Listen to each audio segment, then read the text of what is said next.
Just 2 out of almost 100 products made me almost all of my sales in my first month on Etsy, so let's talk about it. I want to break down what a realistic first month on Etsy looks like so you know what to expect. If you're new here, then you might not know that I got started on Etsy selling print on demand in May of 2020. If you're not familiar with what print on demand is, it's when you partner with a company like 𝗗𝗬𝗏𝗧, where you actually make the designs, you put that onto one of 𝗗𝗬𝗏𝗧's products, but it only ever actually gets printed and shipped to the customer after it's ordered. So you don't have to buy tons of materials, tons of stock, and actually print and ship these items yourself. So this is a really low barrier to entry business that you could get started in literally today. I do have a free little mini course that teaches you all of these beginning steps, linked down in the description if you're interested in getting started. So check that out if you are. So back to my first month on Etsy, I had a family member support me and actually purchase an item from my store, which was super sweet.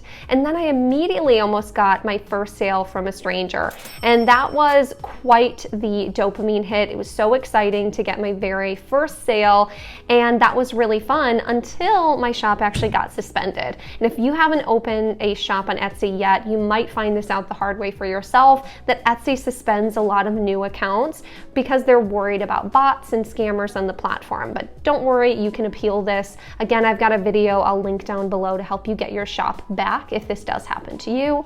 But since it was the pandemic, my shop was closed for almost an entire month. So I really count April of 2020 as my first month on Etsy, since my shop was only open for a few days. While my shop was closed though, I made over 50 designs to get ready and listed in my store, and I opened a website during that time to try to actually sell on a website instead. That didn't really end up working out for me, but you'll see that in the expenses, so I wanted to mention it. So I did have a website that I was trying to sell my designs on for about a month. But as soon as I got my Etsy shop back, that is exactly where I went, and I listed all of those items for sale on Etsy. Now let's get back to the results, because I know that's why you're here. My very first month selling on Etsy, I actually sold $914.56 in revenue. Now that's not completely profit. There are some different expenses that go into that, so we'll go over what my profit was and what I got to keep at the very end of the month. And the amount of items that I sold that month was 41. That was mostly shirts and mugs. So diving into the expenses, you have to pay for the products. So, in my case, like I said, I use mostly 𝗗𝗬𝗏𝗧 now, but at the time I used a few different companies to try them out. I used Printful, 𝗗𝗬𝗏𝗧, and T-Launch, are all print-on-demand companies that do really similar things. So using those 3 companies is who I sold those 41 items through for a total of $444.79. And then for designs, you have to pay for a design software. These days I use a design software called Canva to create all my designs. They're about $12.99. I also purchased some different graphics and paid a designer to make me something. So total for my first month, I spent $39.99 on design softwares. Then we have ads. I was running my website again at this time, so I do count that website's costs into my profits for this first month. And so I ran ads on both Facebook and Pinterest and got no sales from them. So that ended up costing me $58.24. I don't necessarily recommend trying that, but when you have a website, you have to bring your own traffic to it. When you're on Etsy, there's already traffic organically coming to the platform. And so that's what I completely started my whole business with, was just finding out what people were already buying on the Etsy platform and then making newer, hopefully better designs for those niches to try and get sales.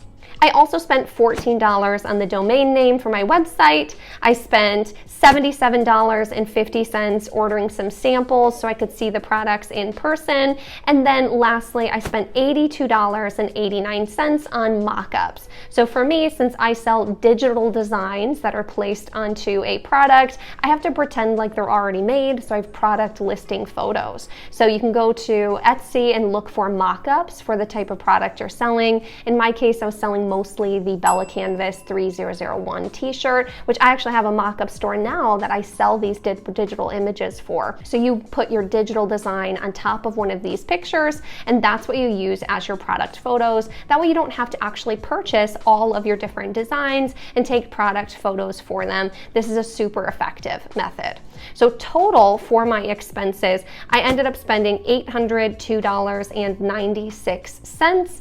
And so a total profit for my first month selling on Etsy was $111.60. Now there are some expenses in there that you might not have in your first month, like a domain name, running the Facebook and Pinterest ads, or even ordering the samples. I don't think that's a necessary piece now that I've ordered so many samples over the last 3 years. But I do have lots of videos on my channel that you can go watch for the product reviews, where I order lots of samples for you that you can check out as well. So I ended up getting pretty lucky and getting a sale pretty quickly because I was selling a really in-demand item. So let's talk more about that. It might take you a few days to get your first sale, or it might take a few weeks. But I'd love to hear from you guys down in the comments. Let me know what month you got started and how long it took you to get your first sale. Or if you're just thinking about getting started, put that down below as well, because I'd love to hear from you. Now, what sold for me that first month? It really goes back to the old saying that timing is everything. So I was selling in 2 specific categories. Like I said, only 2 of my products actually really made me those 41 sales out of almost 100 listings I had by the end of my first month, since I started with about 50 listings that I made when my shop was closed down and made about 50 more throughout the month while I was working on it. And those 2 listings were really specific to what was going on at that time. The first one was a Father's Day design, because Father's Day here in the United States is in June. So in April, a lot of people start to purchase gifts for dads. And so that was the perfect time to have listed that item for sale. I had done my research and saw that other funny Father's Day shirts were selling, and so I created one for myself, and that really worked out well. The other product that I sold that made me pretty much the other half of my sales were gifts for best friends during the pandemic, because again, that's what was happening, and I knew that that's what was happening and people were purchasing those because I personally purchased gifts for a few of my friends and family at that time on Etsy. And I think that's really what got me started thinking about going into this as soon as I saw a YouTube video, because I could see the demand. I had just purchased stuff myself. So make sure that you're paying attention to what's currently selling on Etsy right now, and that can help you get sales so much faster in your store.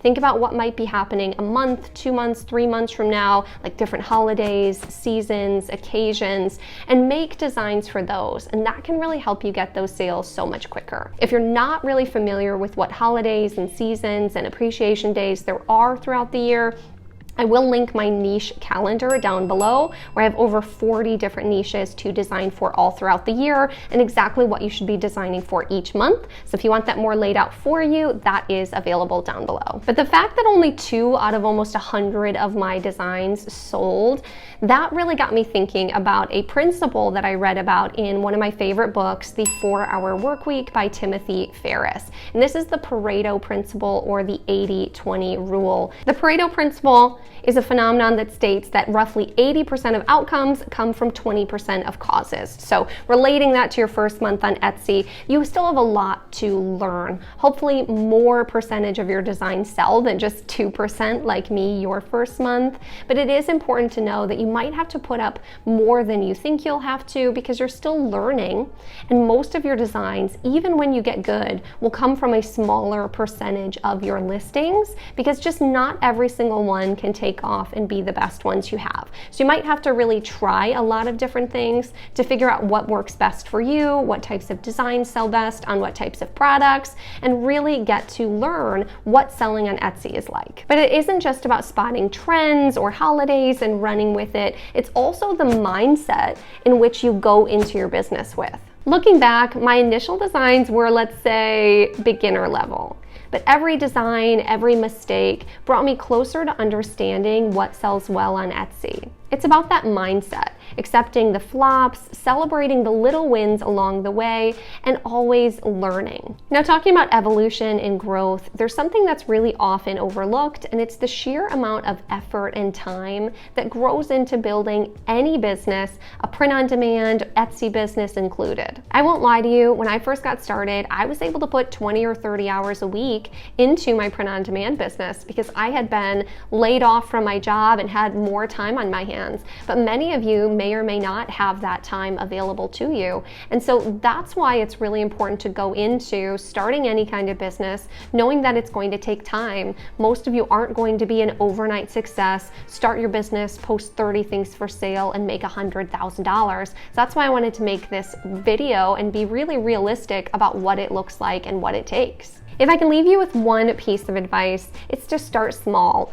Aim for just 3 listings per day for 30 days. If you do that, you'll end up with 90 listings in your store, which is right exactly about what I had in my store. It's all about setting a pace, getting into a groove, and keeping at it. The first steps might seem slow, but once you get the hang of it, it'll be like muscle memory. So what's your takeaway from this video? Hopefully it's that it's possible, it's that it's doable, and that everyone that you see on YouTube, on TikTok, anywhere, talking about how much they've sold has started somewhere. Now I've sold over $770,000 in my business, but it didn't start that way. It started with these first 41 sales, and that's where you'll start too. And while every journey has its unique challenges, trust me, you've got this. I hope that this video was super inspiring to let you know how it can start and then eventually grow and scale. And I'll link a video down below where I go through my entire first year of print on demand and exactly how much profit that I made each month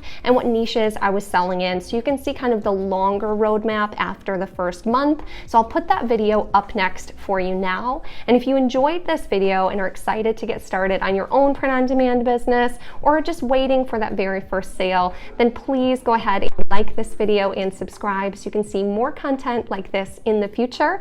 And as always, thank you so much for watching, and I'll see you in the next one.